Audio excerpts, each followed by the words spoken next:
Chapter 16. The Therapeutic Value of Prayer. Prayer may be defined to be the outward expression of an inward desire, the reaching out of the mind to grasp that which will satisfy a conscious need. It is the divine method of opening the soul upward to receive what God is more than willing to give. Prayer is one of the chief elements of a religious life. It is inseparable from religion and a valuable specific for the mental and spiritual disturbances that underlie all diseases. It is the vehicle, the medium, through which spiritual medicine is given. It is a natural instinct of the soul. It is as natural for us, under certain circumstances, to look to some supreme power above us, or within us, for help as it is for birds of passage, at certain seasons of the year, to go south.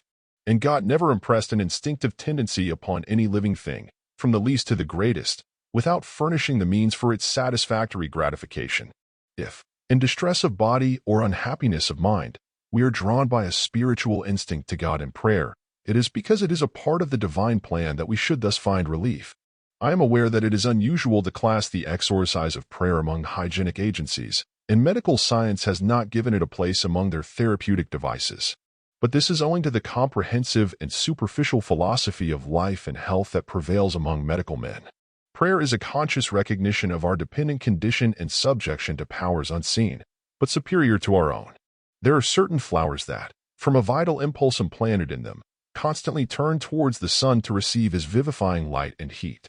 So a humble consciousness of dependence that causes the soul to look to God fits us to receive what we most need.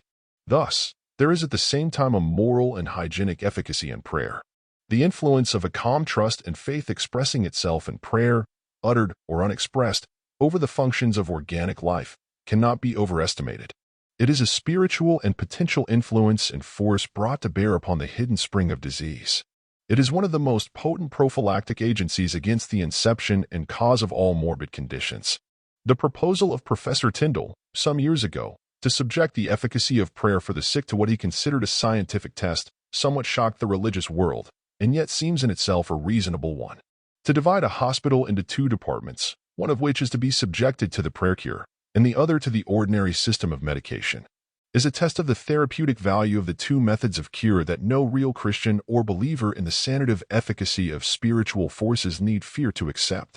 But the patients should be expected to pray for themselves as well as to be subjected to the intercession of others. The believer in the curative efficacy of prayer would have the advantage in one respect, that his remedy was not a poison, which cannot be said of many of the drugs that are employed in medicine. It should be borne in mind that it is only one kind of prayer that will save the sick, the prayer of faith. This we venture to affirm will be found more efficacious than any system of drug medication. But it must include the combined prayer and faith of both the patient and physician.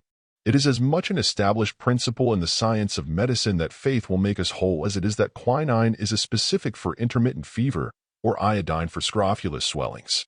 The efficacy of prayer upon ourselves can be defended upon philosophical grounds. In certain conditions, prayer is as natural as our respiration. A man in distress spontaneously cries for help when he believes it possible that succor is in hailing distance, and the true religious spirit always feels that God is thus near to it, and is a present help in time of trouble. The spiritual man is in speaking, and even whispering, nearness to the divine being, the central life. Such a one does not, in time of need, stop to ask whether prayer is logical or scientific. He does not even pray from a sense of duty, but because he cannot very well help it. It is a spontaneous movement of the religious spirit within him, and is the outward manifestation of an instinctive spiritual impulse, and is as natural a movement of the soul as certain reflex muscular movements are in the body under the influence of the proper sensational stimulus. It is no more natural for a merry heart to laugh or to sing than it is for a troubled soul to pray. All emotional excess of either bliss or pain in the soul must find an outlet, or disease is the result. An overstrained boiler without a safety valve will burst.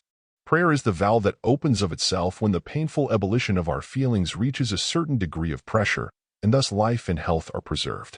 In times of strong emotion, we instinctively feel that we must do something to relieve ourselves, for such states of mind cannot long continue without creating great disturbance in the physiological functions. There are various modes of relieving the overexcited feelings and liberating the pent-up suffering within us, such as walking the room, climbing the mountain, or visiting foreign lands, but none of them are so efficacious as prayer. A truly religious man, in times of great mental disturbance, turns to God in prayer as instinctively as the hungry infant seeks the maternal breast, or the young fowl, in time of danger, runs to the shelter of the protecting wing of its parent.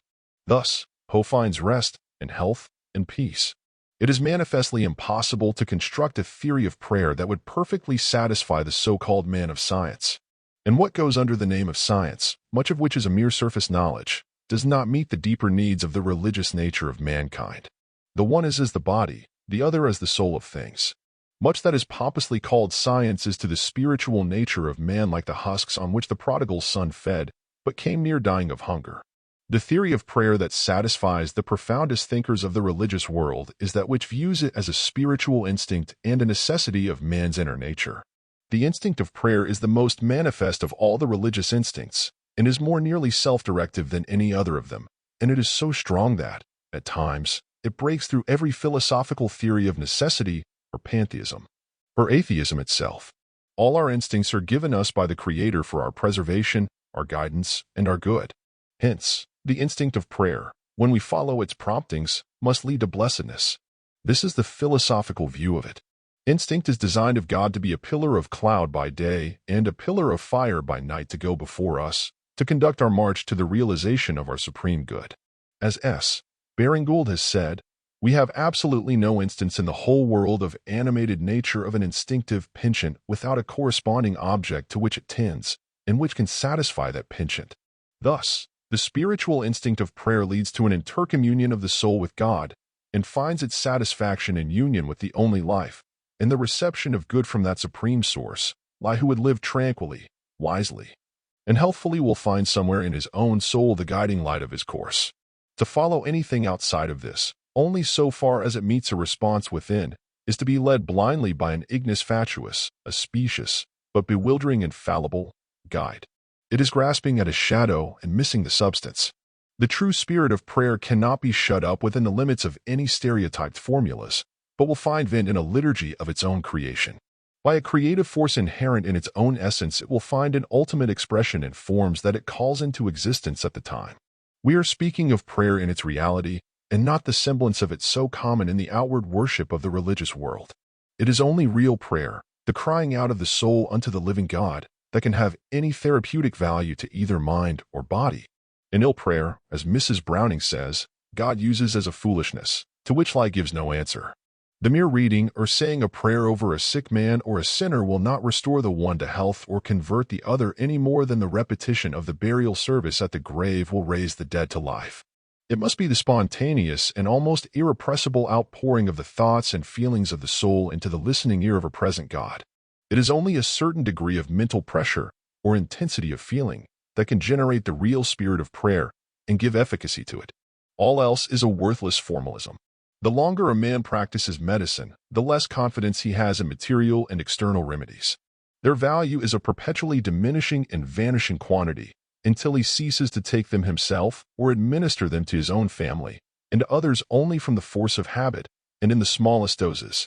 The more profoundly a man studies the science of medicine, the more he sees the comparative worthlessness of all chemical preparations and combinations, whether taken into the stomach or applied to the external surface of the body. And the more highly he will estimate the value of spiritual remedies, or those that act from within outward, or from the center to the circumference of our being. He will become a convert, in spite of all his medical books, to one of the principles of the system of Hahnemann, that the smaller the quantity of the drug, the higher the potency. And the dilution or trituration that brings the drug down to the dividing line between something and nothing, so that you cannot tell which it is, has the greatest sanative efficacy. This is the nearest possible approach, on a material plane of thought, to the adoption of a science of spiritual medicine.